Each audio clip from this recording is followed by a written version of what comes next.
Mark Pittman from the Conquer Leadership Group here with a quick video for board members. I'm working with a lot of boards that are actually doing visits of donors, and I wanted to start out by saying thank you. You don't have to do that.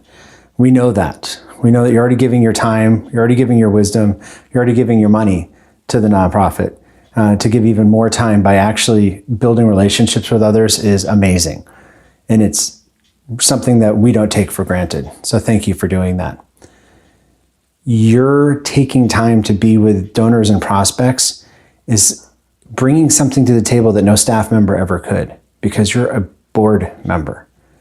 And even if you just know, hey, I'm just me, it's not a big deal, for the people you're visiting, it is. It shows that your organization means enough to them to send a board member to visit.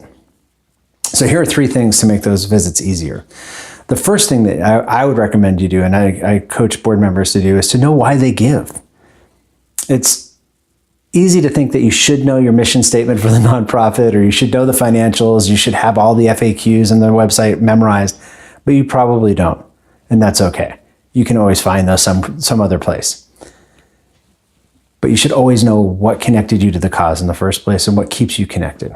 Why do you give? Was there a deeply emotional attachment? Was there the desire to give back because you had benefited from the cause and so now you want to give back? Is it because it's the right thing to do? Perhaps you're fascinated with history and this organization preserves the history of your community. Whatever it is, know it, because the other person that you're talking to will find that really interesting. We often discount our own story because it's just us, but those are often the most important stories. And then they open up a whole cadre of other stories that we can start connecting with the person that we're meeting with. So the first is know your own story. The second thing that I highly recommend you know is a story from the nonprofit you represent. Was there a puppy that was saved, or a piece of land that was preserved, or documents that were recovered or digitized? Whatever it was, be sure that you know something. Try to find something that you can use about the impact that your nonprofit has and that the donor could make or has made because of that. Your story, the nonprofit story. And the third thing is know why you're going. I'm Franklin Covey coach, so I love the idea of begin with the ask in mind. I begin with the end in mind, begin with the ask in mind. I also love asking. But when you begin with the end in mind, it helps you set the trajectory for your entire conversation. My friend, Andrea Kihlstedt, did a training for the Nonprofit Academy at thenonprofitacademy.com called The Asking Conversation. She talks about the arc of any discussion that we have. What fascinates most people is that the bulk of both sides of that arc are listening to the other person. And when you go into a visit and you know if you're going to be building relationships, cultivating, getting to know them better because they haven't given yet, you have the permission to just be curious and find out about them. What kind of things do they like to give to you? What kind of things do they value? Where might those intersect with your nonprofit? If you're there to ask, then you know the dollar amount that you want to ask them for in advance. And you can be aware of that in the questions that you use leading up to that. And then you're listening in different ways to the similar questions that you use in the Engage. If you're there to thank, you're there to show them that they made a great investment. They were so smart in giving that their donation has had an impact. And that's where the impact story from the nonprofit can come in.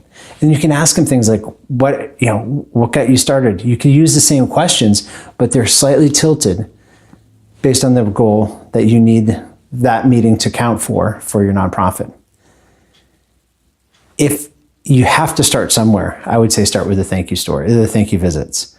I've heard of studies that have shown that one thank you from a board member, just a phone call as a matter of fact, has helped donors increase their giving 10 to 25% more in the following year without any change in solicitation.